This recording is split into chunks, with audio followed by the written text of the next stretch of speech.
아베 신조 전 총리의 피격 사망 사건이 벌어진 가운데 치러진 일본 참의원 선거에서 자민 공명 열림여당이 과반 의석을 여유 있게 확보하면서 압승을 거뒀습니다. 온건파 기시다 후미오 총리가 이번 승리를 발판으로 자신의 정치색을 더 분명히 드러낼 거라는 관측이 나오는데요. 개헌 우호 세력이 의석 3분의 2 이상을 유지하면서 개헌 논의에도 탄력이 붙을 거란 전망이 나오고 있습니다. 국제부 뉴스룸 연결해 보겠습니다. 이승훈 기자. 네, 이승훈입니다. 네, 어제 치러진 일본 참의원 선거 결과에서 기시다 후미오 총리가 이끄는 집권 자민당이 압승을 거뒀군요. 일본은 양원제 국가 아닙니까? 일본의 참여는 미국으로 따지면 상원에 해당하는데요. 의석수는 248석입니다. 네. 의원 임기는 6년이고요. 3년마다 전체 의원의 절반을 새로 뽑는데 조금 전 집계가 나왔습니다. 새로 뽑는 125석 가운데요. 자민당과 또 연립여당인 공명당이 76석을 확보를 했어요. 네. 여기에 임기가 3년 남은 의원을 더하면 이미 146석을 확보해서요. 참의원 전체 의석의 과반인 125석을 훌쩍 넘은 거죠. 자, 앞서 자민당은 지난해 10월 31일이었습니다. 중의원 선거에서도 이제 단독 절반을 훌쩍 넘은 절대 안정 다수 의석인 261석을 확보를 했었는데, 자, 이번 참의원 선거는 역시 투표 이틀 전에 지원 유세하다가 총격받아서 숨진 아베 전 총리 사건이 가장 큰 변수가 됐습니다. 그 소식 듣고요. 자민당을 지지하기로 했던 유권자가 13%에 달할 정도였으니까요. 자, 이번 참의원 선거 투표율은 51.68%였는데요. 3년 전의 선거 48.08%를 훨씬 넘었습니다. 네, 높은 투표율을 기록했군요. 예, 그렇습니다. 예, 이번 참의원 선거는 지난해 10월에 취임한 기시다 총리에겐 중간 평가 성격이 강했는데요. 예, 그래서 이번 선거 압승으로 기시다 총리의 정치적 입지가 굳건해질 거다 이런 예상이 많다고요? 예, 그렇습니다. 기시다 총리는 자민당 내에서 그 온건파로 분류되는 고치카이 파벌의 수장이죠. 자, 이제 이번 압승으로 앞으로는요, 이제 자신의 정치색 더 분명히 할 거다. 그런 예상이 많아지고 있습니다. 네. 지난해 10월이었습니다. 총리로 취임할 때로 이렇게 돌아가 보면 소수파 정객이 총리가 된 거예요. 자민당의 최대 파벌, 아베파의 지원이 바로 결정적이었습니다. 자, 그래서 아베 전 총리 퇴임 뒤에도 막강한 정치력 행사할 수 있었고 또 행사해 왔습니다. 그래서 심지어는요, 중요 결정제 이제 아베 총리, 기시다 총리는요, 아베 전 총리 말 듣고 정책 방향 바꾸는 일도 했어요. 자, 그런 아베 전 총리가 이제 총격으로 갑작스럽게 숨졌으니 이제 기시다 총리도 달라질 거라는 게 일본 언론들의 앞다툰 보도입니다. 이유가 있습니다. 아베가 절대적인 리더로 군림해온 아베파에는 지금 현재 뒤를 이을 마땅한 후계자가 아직 없습니다. 물론 후계자는 나오겠지요. 하지만 그렇게 되기까지는 상당히 시간이 걸릴 거란 겁니다. 자, 기시다 총리에게는 이제 자신의 세력 확대에 기회가 생긴 겁니다. 이에 따라서 이제 가장 관심은요, 기시다 총리가 언제 어떤 방식으로 앞으로 후속 당직자 인사 또 강력 인사 할지에 관심이 쏠리고 있는데요. 자, 교도통신은 자민당 관계자의 말을 빌어서 한 9월쯤 당직 개편할 거란 보도를 하기도 했습니다.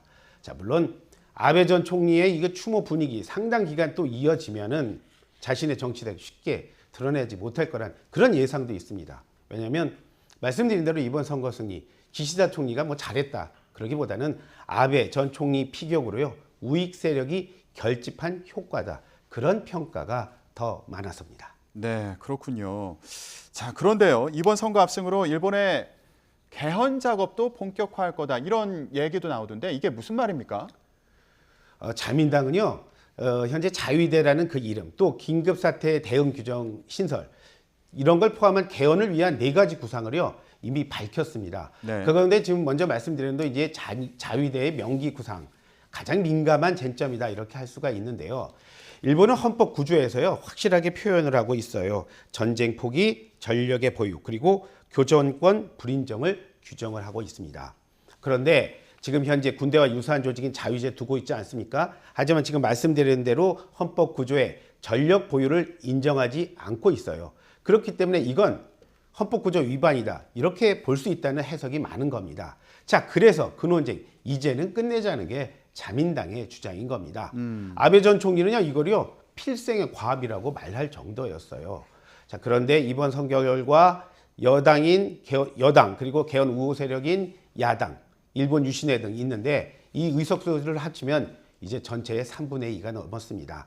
상원, 하원 모두 3분의 2가 넘은 겁니다. 그리고 이제 개헌에 반대하는 제1야당 입헌민주당 오히려 의석이 줄었습니다. 자, 이렇게 봤을 때 이제 일본 헌법 개정 작업 이제 할 수 있게 된 겁니다. 75년 넘게 건들지 못했던 헌법 이제 걸질 수 있게 된 거죠.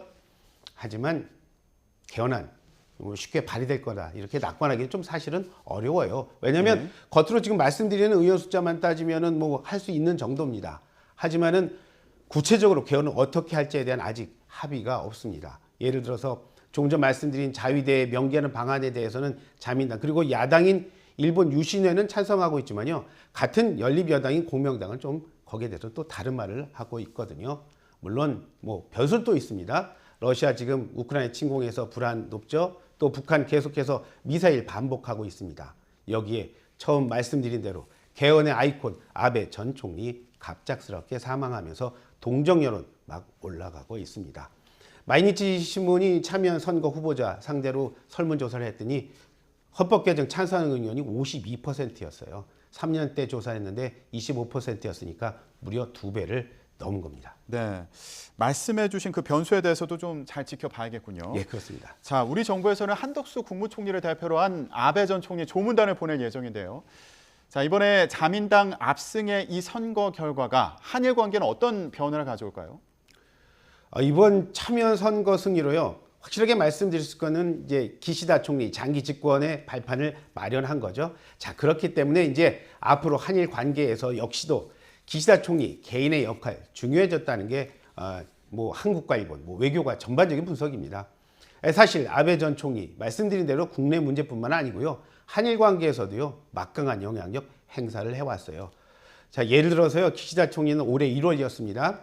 한국이 그 사도광산, 이 유네스코 문화유산 등재하는 것 이렇게 반대를 계속하자 뭐 추천 보류하겠다 뭐 이런 말을 했었는데 아베 전 총리가 그게 무슨 말이냐 그러면서 압박을 했어요. 자, 그러자 기시다 총리 태도 바꿨습니다.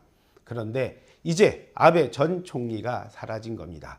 기시다 총리가요 이제 한일 관계에서도요 자신의 정책 이제 펼칠 유리한 환경 만들어졌다 이렇게 말씀드릴 수 있는 거죠. 물론 뭐 강제동원이나 또 군 위안부 문제 그 해결책 한국이 제시하라는 일본이 기존의 입장 뭐 쉽게 바뀌지 않을 거란 전망이 우세한 거는 사실입니다. 네. 게다가 이제 또 아베 전 총리 추모 분위기가 이번 참의원 선거 이후에도 상당 기간 이어질 가능성이 크지 않습니까? 그런 경우에는 뭐 기시다 총리 뭐 가만히 있겠죠. 정책 정난 쉽게 하지는 못할 거란 그런 예상 많습니다. 예를 들어서요. 조금 전 말씀인 참의원 선거에서도 뭐 비슷한 설문조사를 했었는데 응답자의 52%가요. 강제동원, 일본 군 피해자 배상 문제는 한국 정부가 양보해야 한다고 답을 했어요. 일본 정부가 양보해야 한다는 의견은 불과 12%였습니다. 네, 알겠습니다. 자, 지금까지 일본 참여 선거 결과 관련해서요. 국제부 이승훈 기자와 함께 정리해봤습니다. 오늘 말씀 고맙습니다. 네, 감사합니다.